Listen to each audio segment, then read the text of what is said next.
আমার মালিক,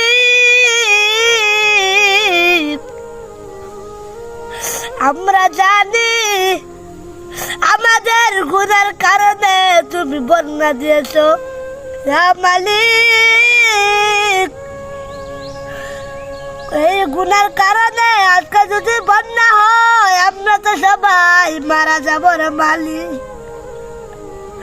আল্লাহ মাফ করে দাও, আর গুনাহ করব না। মালিক, তুমি যদি ক্ষমা না করো আমরা কার কাছে ক্ষমা চাবো রে মালিক? তুমি রহমান, তুমি রহিম।